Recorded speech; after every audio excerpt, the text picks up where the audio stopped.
सावली फाउंडेशन तर्फे आज सामाजिक कार्यक्रमाच्या माध्यमातून एक हृदयस्पर्शी उपक्रम राबविण्यात आला। भटक्या जमातीतील पोतराज म्हणून ओळखल्या जाणाऱ्या समाजातील बांधवांचा जाहीर सत्कार करण्यात आला। आपल्या कुटुंबाचा उदरनिर्वाह करण्यासाठी शरीरावर चापकाचे फटके घेत देवसेवा करणाऱ्या या समाजाच्या प्रतिनिधींना फाउंडेशन तर्फे एक दिवसाचा उदरनिर्वाह, कपडे, महिलांसाठी साड्या आणि मिठाई देण्यात आली। या सामाजिक कार्यक्रमाला कल्याण पूर्वेचे आमदार सुलभाताई गायकवाड यांची प्रमुख उपस्थिती लाभली। त्याचबरोबर माजी नगरसेविका माधुरी काळे याही या कार्यक्रमात उपस्थित होत्या।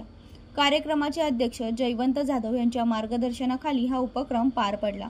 यावेळी जान्हवी जाधव, किशोर खरात, दीपक जाधव, विकी भोईर, प्रशांत चव्हाण, रमाकांत चव्हाण, जितू गुरव, सतीश वर्मा, रवींद्र रत्नपारखी, शंकर नवघणे, धनंजय कुमुदकर, नारायण चव्हाण आणि कदम साहेब उपस्थित होते।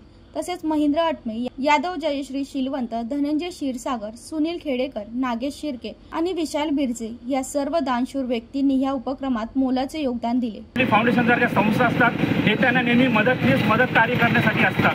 तर आपण आपल्याकडे आलेले काही पोतराज तर कसं असतं यांचं आयुष्य म्हणजे आपल्या आयुष्यात नेहमी संघर्ष असतो किंवा हे काय करतात की कुणाचं भविष्य पाहण्याचं वगैरे काम करतात, आपल्या अंगामध्ये देवी वगैरे आणण्याचं काम करतात। आई मर्या यांची हे कुलदैवत असतं आणि जरी समजा रस्त्याने जातात हे भीक मागतात, काही जरी नाही झालं तर आपल्या ह्या दंडावरती ते म्हणजे रक्तबंबाळ होतात आणि जेव्हा एखादा कोरडा आपल्या अंगावर पडतो तर ते दुःख असतं त्या लहान मुलाच्या, जेव्हा त्याच्या आईच्या डोळ्यात पाणी येतं बघून आपल्याला तरी कसं होतं। तर म्हणून आपण अशा आगळ्यावेगळ्या संस्था आणि आपले जे सावली फाउंडेशन नेहमी ह्या लोकांसाठी कार्य करते।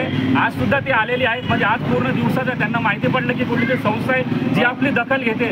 त्यांनी सुद्धा आधी विचार केला की अशी कोणती संस्था नाही जी आम्हाला एवढी म्हणजे इज्जत देते किंवा एवढा रिस्पेक्टफुली आम्हाला बोलवतं। तर माझं सुद्धा तुम्हाला या सोशल मीडियातर्फे किंवा आपल्या पुढे व्हिडिओ जाणारे त्यांना एक सांगणं आहे की अशी माणसं कुठे भेटतील तर त्यांना ॲटलीस्ट 1 रुपया द्या, 10 रुपये द्या, जेणेकरून त्यांचा एक दिवसात उदरनिर्वाह, त्यांचे सुद्धा पोरं बाळ आहेत त्यांना सुद्धा हे आणि त्यांना सुद्धा माझं सांगणं आहे की आपण आपलं आयुष्य ज्या आपल्या पिढीजात परंपरा आहे त्यांच्यामध्ये जे घालू नका, अंधश्रद्धेच्या आहारी जाऊ नका।